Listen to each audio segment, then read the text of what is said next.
Hey everyone, it's Adilah and Ben. Thank you for tuning in. This is episode 1 where we dive right in and ask the hard questions. How did we get here? What are we doing to ourselves? And what do we do exactly?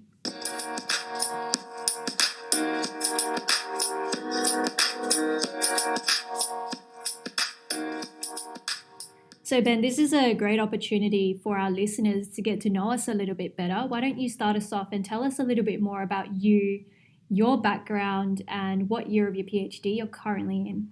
Yeah, so as you already know, I'm Ben. I was born and raised in Perth. Pretty much my whole education has been here. My tertiary education started in Curtin, where I majored in molecular genetics. And it's very, well, as the title suggests, very molecular, DNA, RNA based. Then it slowly evolved into protein in my honours year. And now into, I guess, this big cardiovascular disease project that I'm currently in my third year of. So, I actually had the first few years of my studies begin in Malaysia, which was where I was from. And I think I was in like year two when we then moved to Perth. Our family moved over here. And so I'd actually gone through most of my schooling, so primary school, high school, and now uni here in Perth.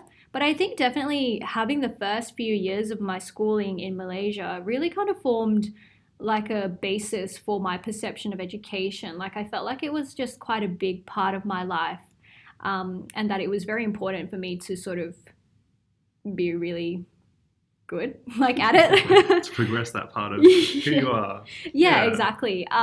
So yeah, I mean, like there was definitely no outside pressure or family pressure that I had to go to university, but I felt like it was something that I wanted to do for myself. So I did my undergrad at Curtin and I did a human biology degree, which was really, really fun, really amazing. I learned a lot. And in our last year, we actually had a unit where we had to dissect like a human cadaver, like a section of it, which was an experience I'll never forget. After my really general degree, I thought, gosh, what am I going to do now? So I decided to do my honours year, which for those who don't know, honours is a research intensive year where at the end you submit like a big report as part of your research findings. And honours was actually a tough time, but I think I can look back and like really have a big smile about my honours year because I learned so much. It was such a great project. And I met my supervisor who is now also supervising my PhD and she is amazing. What about you, Ben? Could you smile about your honours year? I can now that it's over. Fair point. I can't say it was without its downs because there was definitely a good percentage of the year that was tough, especially with some of my experiments not working, which I say a lot of my experiments were not working, but it was definitely challenging. I guess I appreciated that part of it. I mean, it shows that research isn't as easy as perhaps what you can see on the TV or what you hear about. I mean, it's definitely Full on. Yeah, it's full on. Yeah. And I think after that, I just kind of felt like I needed a break. So I took a gap year. And in this gap year, I didn't travel or do anything overly exciting, but I started a teaching job actually at Curtin where I was involved in tutoring some first year human bio students. And that's been an amazing experience. But at the same time, like on the weekends, I was also still working at a servo. So I was still like stuck in limbo. I was like, oh God, just constantly worried that a student will come in when I'm working and just, how do I explain that? What am I doing at a servo? Oh, it sounds like you had your plate full, that's for sure. Oh my gosh, yeah. And you're still teaching now. Yeah, I'm still teaching now and loving it. Every step of the way still. It's been such an amazing experience to be involved and I like thank my lucky stars every day that that I'm there. I'm now in currently the second year of my PhD, and I'd say that things are starting to sort of pick up. Yeah, definitely. Yeah. So I guess that brings us to a point where we could ask each other and I guess our listeners as well to reflect on this. But what does education mean to you, Ben? That's quite a tricky question. I mean, I guess that's what this episode is all about, though. I guess it's going to sound a bit philosophical, but I think that education does not end the classroom. It's merely the beginning. I feel like you just Googled that. Like you just typed that in and that was what came up. Oh, I wish. Let me just have a No, I think that education encompasses many aspects of life. I mean, from your when you're young, you start going to school, you learn in the classroom, and then for many of us, you probably think, no, that's when you switch off, you go home, you do your homework, and then you relax for the evening. But realistically, you're surrounded by your family, you're learning, you're picking up behavioral traits, you're learning off them, even if you don't realize it. And then, well, also with like sports and things, Mm-hmm. you're learning how to play, perform, you're learning Mm-hmm. that hand-eye coordination, and even with your hobbies as well. I mean, they may be two of the same, but how did that all begin? How did you start? How did you start your hobby? I'm sure you just didn't pick it up and were as good as you are now. I love it. I feel like you like really put a lot of thought into it, and you've really like highlighted the outside the classroom stuff very well, which is a great perspective that not a lot of people think about. But I'd say that I agree with your answer that knowledge is not just confined to a classroom. Education is like a lifelong thing. Like you're constantly learning, you're constantly improving. And as cliche as it sounds, knowledge is power. Like, especially now more than ever in this ever changing sort of world, it's important to learn and pass on that knowledge to others as well. Um, and I think being researchers, it's kind of part of what we do. Research and put our findings out there for the public to see. Definitely. Working Great. together, forever pushing the boundaries of what is known and working on, well, new problems, new issues that tackle us today. Yeah.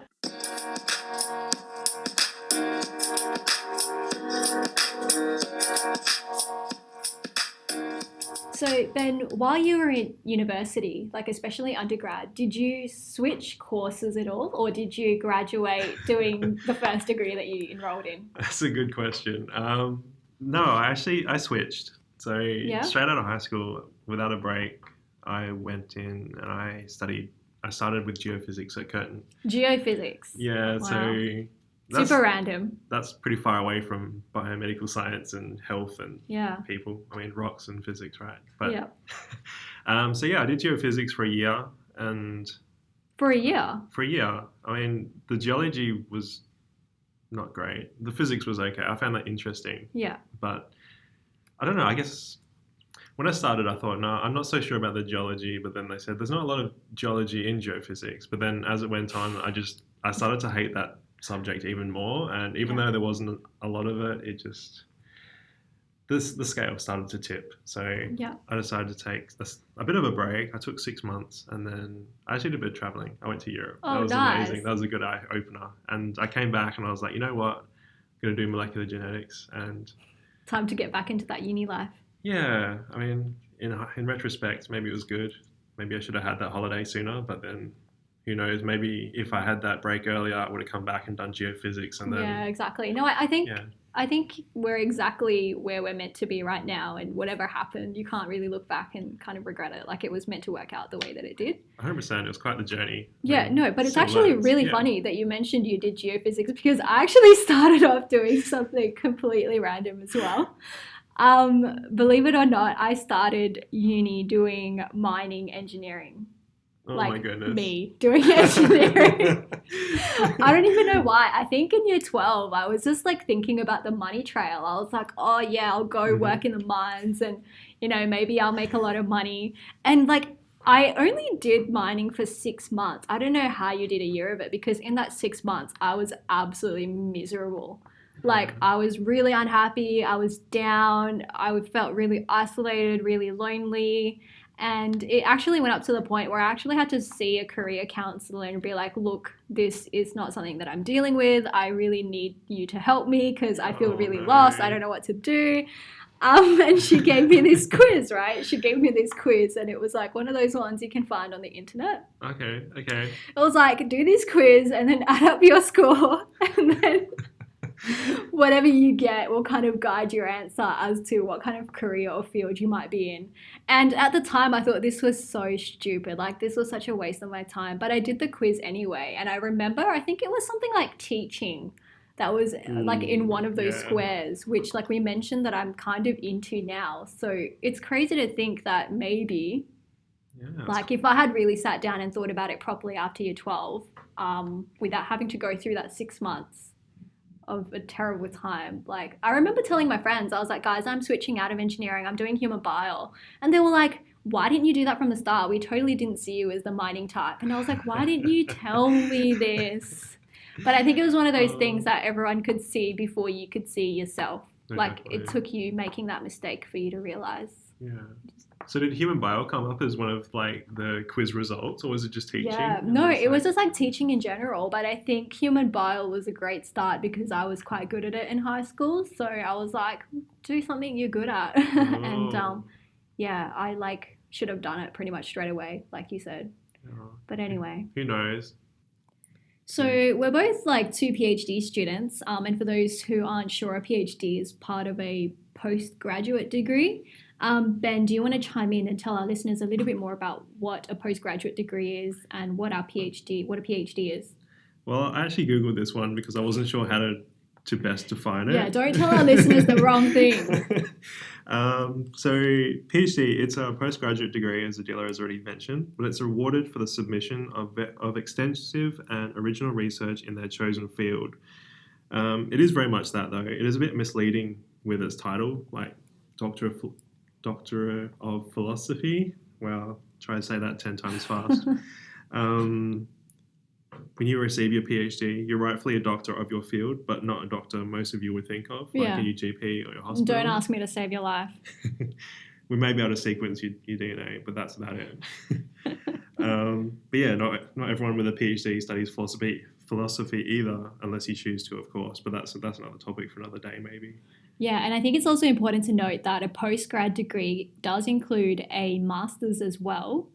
And I think I was doing a Google search, something called a postgraduate diploma, which I haven't heard too much about. But yeah, so all of those things are included in a postgrad. Maybe it varies as well, country to country, Yeah, like what's definitely. available. Yeah.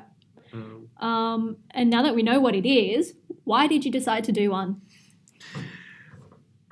um, I think it was my decision to do one was kind of based off my honours year. While before I may have reflected on my honours year being quite challenging and maybe a lot of negative emotions, well, at least towards the tail end of it, perhaps with the time and the stress and problem solving. But I think that when you go into a PhD, everything is a bit bigger. So your project's a bit bigger. You have a deeper, more advanced project. You kind of have the opportunity to hone your skills, the research skills that you develop during honours, and you can really utilize a wider, a bigger amount of time. It sounds like what you're saying is you wanted a challenge. I did. Do I you, did want a challenge. are you regretting that now?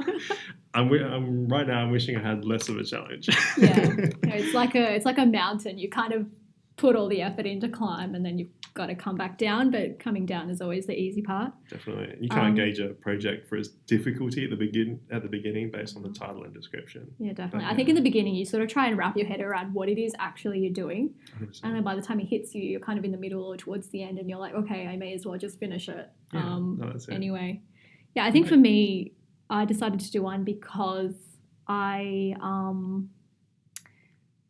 was doing some tutoring at university, and I was very interested in taking that next step of maybe eventually teaching at a university, teaching students, at that sort of bachelor level, maybe even like masters.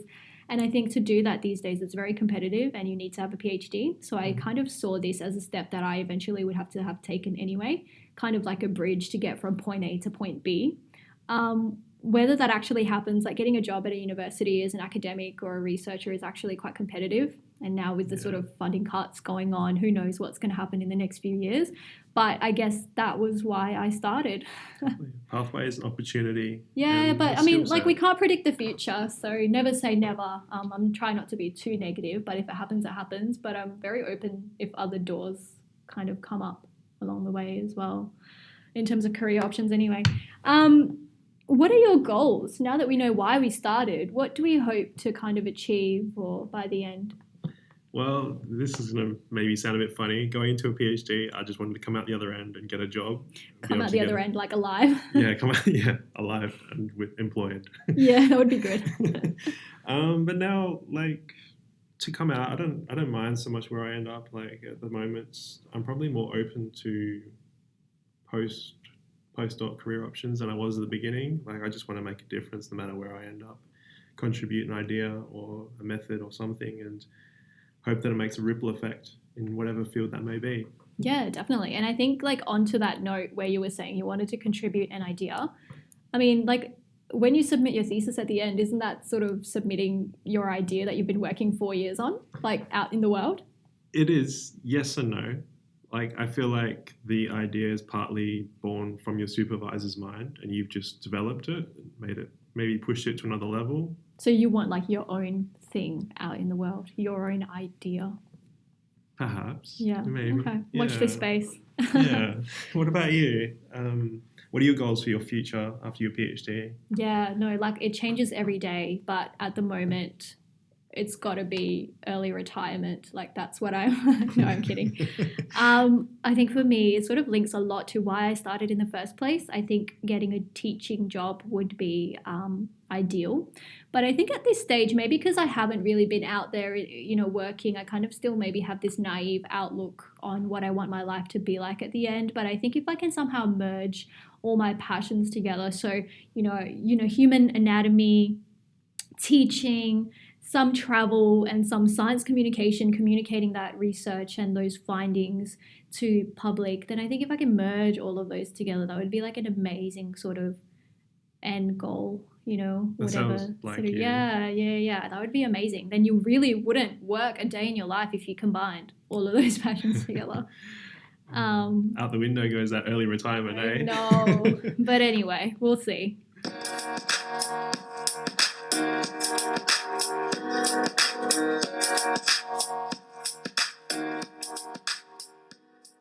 I guess the next thing is, how did this podcast idea sort of come about, Ben, Yeah, for us? it's quite an interesting question. I think you could say it was a podcast birthed out of procrastination, one lazy afternoon. Would you agree? Couldn't agree with you more. I mean, I feel like we just started talking about it, and then how some people with the community, our friends, even family, were unsure of what we did with our day and Yeah, what we're even doing. I mean, exactly. I guess As PhD students, right? So I would talk to some of my friends and I'd be like, oh, I was in the lab today. And they would be like, what do you mean? Like, what did you do in the lab all day? I think for people who maybe aren't students with the same background as us, or maybe who have an idea what a PhD is about, it can be quite tough to imagine what we do in the lab every day as a scientist and as a researcher. definitely, and especially with like a lot of movies out there, I think they paint very unrealistic and Very stereotypical images of scientists and researchers. yeah. Which, to be honest, I kind of like to let them sit with them. It's kind of exciting for me Not to to see their mention reactions. the lack of ethics in some of these movies. That's it. Yeah, so I think for us, it's a way of, as PhD students, sharing our lived experiences and our student life, maybe to other PhD students, postgrad students, master's students, and definitely for those people out there who have PhD student friends and family and want to have more of an idea about what it is they do every day. And the challenges that we face as well, and how perhaps even you could help us out. Yeah, let us know what you want to hear from us, and we'll definitely write something. Or we'll respond either with a podcast back and question. You never know, you could be featured on our podcast too. That would be cool. Oh, definitely. There's plenty more in the works. Okay, I think, Ben, now that our listeners know a little bit about our background, what it is we do, I think we should mention briefly and in as many simple terms as possible what our projects are about. Okay, so my project researches into atherosclerosis, or in other words, the accumulation of fatty deposits in your arteries, ultimately called a plaque. This is an immune inflammatory disease. I guess the particular angle of my project is that if someone with atherosclerosis develops a respiratory illness like pneumonia, that the inflammation from, say, this infection would pile onto the pre-existing inflammation from atherosclerosis and destabilize the plaque and increase the risk of suffering a heart attack. So my project sort of looks at plaque changes and if there's a way to preemptively diagnose this. Very interesting. Very cool. I think we sort of share a supervisor, so we're kind of both involved in looking at cardiovascular disease to a certain extent, but mine is sort of a 360 on yours. So mine is a human study. It's a clinical study. It's not interventional. We're just collecting samples and we're based at a major WA hospital. So my project essentially is looking at the link between gut microbiome and heart disease. And we have in our heart disease group, certain subgroups. So we're interested in people who have recently just had a heart attack, which is kind of what you were talking about earlier, Ben, with that atherosclerosis and things like that. And our other group is heart failure patients as well, because we're very much interested in what's happening in gut bacteria in terms of those two diseases.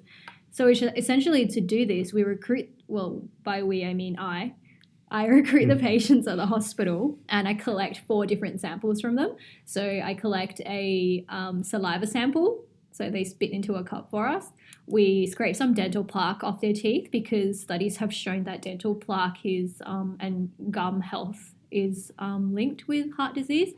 And we take some blood as well as a stool sample. And from the stool sample, that's sort of what we're going to be using to characterize or profile their gut bacteria.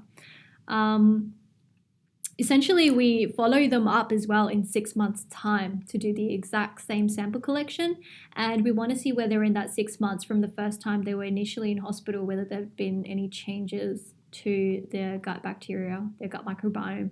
At the moment, I'm recruiting patients and the samples are being collected and stored, but we haven't really analysed any of them. That won't be until later on. Okay, I guess to wrap up, our listeners now know a little bit more about us and our backgrounds and briefly know about our projects. So it'll be a good time to wrap up with some key points and things that we've learned throughout our PhD journey thus far. Yeah, definitely. So one of the takeaways is that things definitely don't always go to plan. I mean, the amount of paperwork that has to be submitted and approved before you can even start research is one thing that pushes your plans back from the start before it even gets off the ground. And no one would have suspected a pandemic this year either. Yeah. Who would have thought? And I think as well on that note, if I could add, Ben, it sort of teaches you to just go with the flow. So take each day as it comes and just try and go through what you need to do every day. And the fact that, be prepared to feel a range of emotions like ups and downs, but know that it's completely normal to feel down. Yeah, it's not totally normal to feel like this. I mean, everyone goes through it. Everyone has experiences that full range of emotion, which brings me to another point. Celebrate your wins. Hell yeah. Grab everyone from your lab, grab all your friends, just like, I don't know, your experiment works. Go get a pizza, go get a pint, whatever it is. Just go celebrate the little things. 100%. Yeah, it's what keeps you going, hey? Definitely. And we do this thing every week, don't we, Ben? Where we recently just started it. It's called Sweet Treat Tuesdays. So we have like this little roster and one person will bring in some sort of sweet treat that week and we all kind of share it together, have a bit of a chat, celebrate the wins, and if anyone's feeling down, we try and give them a bit of like a pick me up. And who doesn't love a good dessert as well? Definitely. The only problem with having it on a Tuesday is that you have the rest of the week to not have anything good about it. The rest of the week, but we've had quite a few of those. I'm waiting for like Gym Wednesday or something to kick in with the frequency of these Tuesdays. Yeah, no, I'm out. I think as well on that note, we'd like to say thank you so much for joining us on our first episode. We hope that you've learnt a thing or two about what a postgraduate degree might be, a PhD might be, and a little bit about us and what our projects might be about. Yeah, thanks for spending your time with us and we look forward to having you back next week. I think next week we'll chat a little bit about our transition from an undergrad degree to a postgrad degree and some of the pros and cons that go with that. And we look back to first year us at uni and try and give ourselves some welcome advice. So stay tuned. If you'd like to get involved, drop us your questions and your queries. Let us know what you'd like to hear on the show. And you can find us on our Instagram at SoYouThinkYouCanPhD. And there's a link to our email there as well. Thank you so much. See you next week. Bye.